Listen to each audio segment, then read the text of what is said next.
अस्सलामुअलैकुम प्यारे बच्चों। इससे पहले हमने आपकी उर्दू की दरसी किताब के ज़रिए एक बहुत ही प्यारी नज़्म का मुताला किया था। उस नज़्म का नाम है प्यारी क्यारी। सबक नंबर 14 नज़्म दी गई है आपकी दरसी किताब में, जिसका नाम है प्यारी क्यारी। आपको याद होगा बच्चों, इस नज़्म का मुताला करने के बाद हमने हर एक शेर का मतलब समझा था और इस नज़्म के मुताले के ज़रिए हमने एक नई अलामत के बारे में मालूमात हासिल की थी। और उस अलामत को हम कहाँ इस्तेमाल करते हैं? उस हर्फ पर लगाई जाती है जो हर्फ उसके पहले आने वाले हर्फ के साथ मिलकर मद्गम होकर उसकी आवाज़ निकलती है, वहाँ पर उस अलामत का हम इस्तेमाल करते हैं। तो बच्चों, मैंने आपको बतौर होमवर्क, बतौर घर काम 2 सवालात दिए थे। आज हम अपने लेक्चर में सबसे पहले उन सवालों को डिस्कस करेंगे और फिर आगे बढ़ेंगे। ये आपकी नोट्स का सफ़ा है जिसमें जवाबात तहरीर किए गए हैं। सबक नंबर 14 प्यारी क्यारी। यहाँ पर आपको मुकम्मल नज़्म दी गई थी जिसमें कुछ अशार नामुकम्मल थे। पूरी नज़्म है लेकिन कुछ कुछ अशार नामुकम्मल थे और इन शेर को, अशार को आपको मुकम्मल करना था नज़्म को देखकर। तो मैं एक दफ़ा ये पूरी नज़्म ही पढ़ देती हूँ आपको, तो आपको आंसर्स भी सही तरीके से समझ में आ जाएंगे और नज़्म का जो है वो जो भी कुछ हमने समझा है वो भी आपको याद आ जाएगा। नन्ही मुन्नी प्यारी चिड़िया, रंग बिरंगी न्यारी चिड़िया, क्यारी क्यारी दाना चुगकर शाम को जाती थी अपने घर। एक डाली पर भूखा प्यासा, उसको मिला बुलबुल का बच्चा। चिड़िया उसकी मदद को दौड़ी, एक क्यारी तक लेकर आई।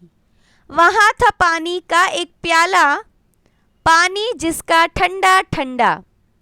पानी पीकर दाना खाकर बुलबुल बैठा पेड़ पे जाकर। तो ये मुकम्मल नज़्म है, इसमें जवाबात भी लिखे गए हैं। आप बहुत आसान है, नज़्म को देखकर आपको सिर्फ जो है फिल इन द ब्लैंक्स जैसे होती है उसी तरह से सही लाइन ढूंढकर उसको सही जगह पर लिखना था। अब उसके बाद सवाल नंबर 2 था, आइए पढ़ें और निशान लगाएं। ठीक है, ये निशान आपको लगानी थी, अलामत आपको लगानी थी जिसमें 11 अल्फाज दिए गए थे। तो अब हम देखते हैं क्या अलामत कहाँ लगेगी। पहला लफ्ज़ है क्या। इसमें ये पर अलामत लगेगी क्योंकि ये जो हर्फ है वो उससे पहले आने वाले हर्फ यानी काफ के साथ मिलकर आवाज़ देता है, क्या।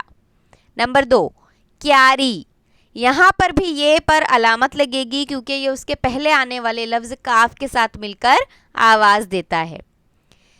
नंबर 3 प्यारी, यहाँ पर भी ये पर अलामत लगेगी क्योंकि ये अपने से पहले आने वाले हुर्फ यानी पे के साथ मिलकर आवाज़ देता है, प्यारी।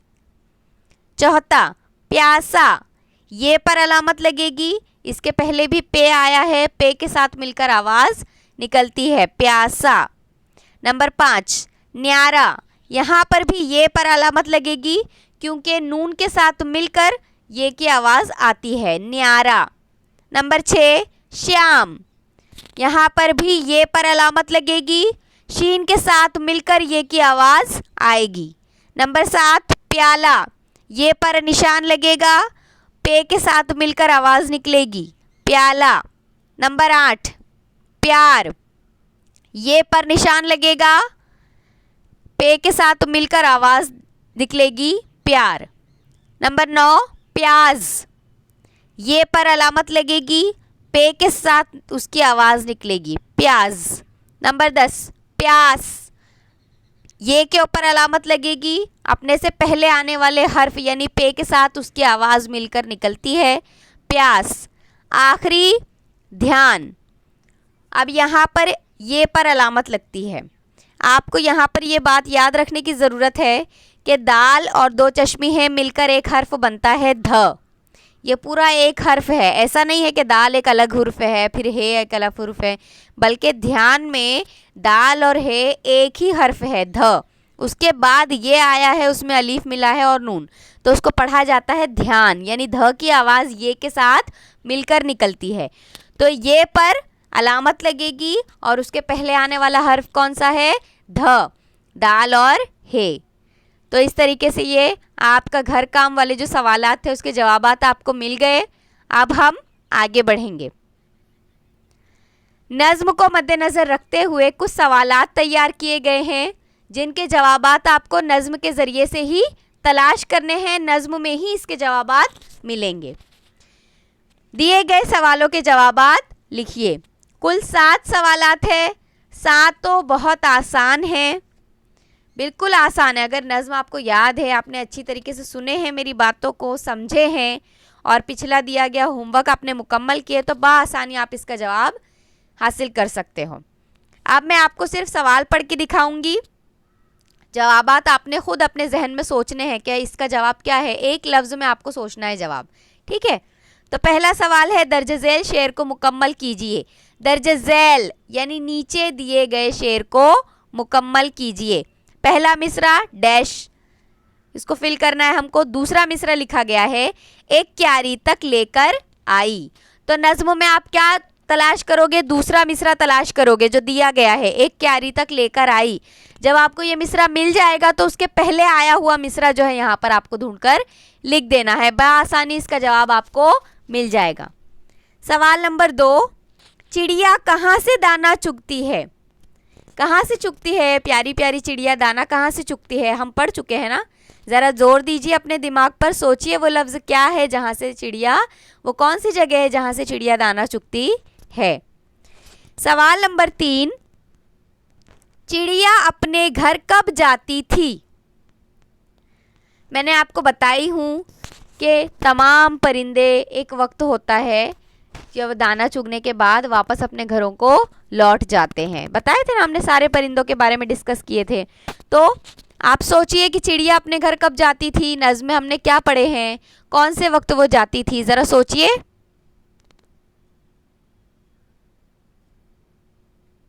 मैं उम्मीद करती हूँ आप सबको जवाब जो है इसका पता चल गया होगा। सवाल नंबर 4, चिड़िया किसकी मदद को दौड़ी? चिड़िया किसकी मदद करने के लिए दौड़ी थी? किसकी मदद करने के लिए गई थी? कौन उसको नज़र आया था? कौन दिखाई दिया था उसको? एक और परिंदे के बच्चे की बात हो रही है ना, तो कौन सा परिंदे, किस परिंदे का बच्चा था वो? सबको आंसर पता है ना इसका। सवाल नंबर 5, प्याले में कैसा पानी था? जो प्याला, जिस प्याले का जिक्र किया गया है नज़्म में, उस प्याले का पानी कैसा था? क्या गर्म पानी था उस प्याले में? नहीं। फिर कैसा पानी था? पता चल गया सबको? सबने सोचे? सवाल नंबर 6, बुलबुल कहाँ जाकर बैठा? जब बुलबुल ने दाना खा लिया, पानी पी लिया, उसके बाद वो कहाँ पर जाकर बैठ गया था? ज़रा याद कीजिए नज़्म को, बुलबुल कहाँ जाकर बैठा था? ये इसका जवाब आपको नज़्म की सबसे आखिरी लाइन में मिलेगा, वहीं पर है। चलिए आखिरी सवाल देखते हैं। सवाल नंबर 7, इस नज़्म का नाम लिखिए। ये जिस नज़्म की बात हो रही है उस नज़्म का नाम क्या है बच्चों? ये आपको यहाँ पर लिखना है।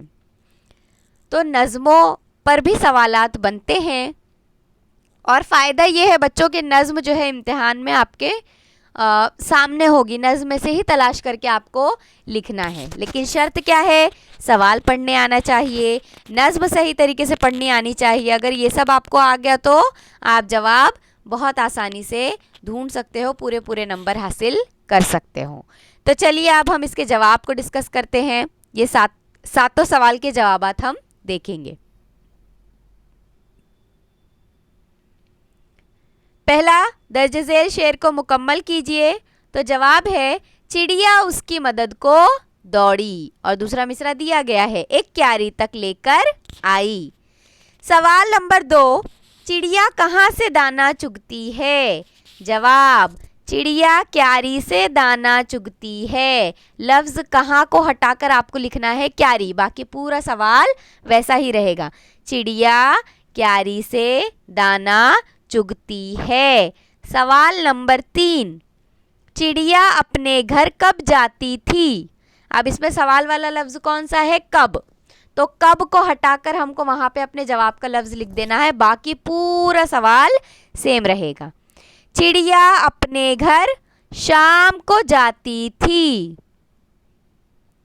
सवाल नंबर 4, चिड़िया किसकी मदद को दौड़ी। किसकी, ये क्वेश्चन वाला लफ्ज है ना, तो इसको किसकी हटाकर हमको जवाब लिख देना है और बाकी पूरा सवाल वैसा का वैसा रहेगा। तो चिड़िया बुलबुल के बच्चे की मदद को दौड़ी।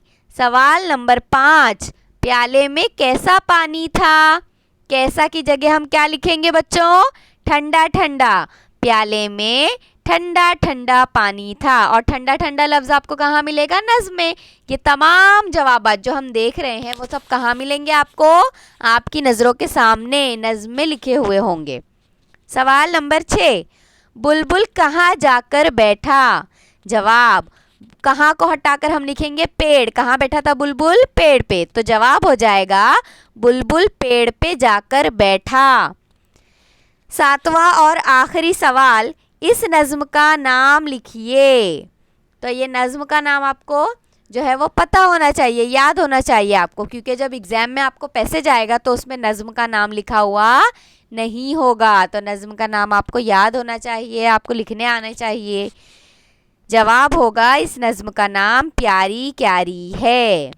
तो इस तरीके से ये 7 सवाल हमारे मुकम्मल हुए और यहाँ पर आपकी सबक नंबर 14 नज्म प्यारी क्यारी की नोट्स भी मुकम्मल होती है। अब हम आगे बढ़ेंगे और आगे एक नई चीज़ आज सीखेंगे।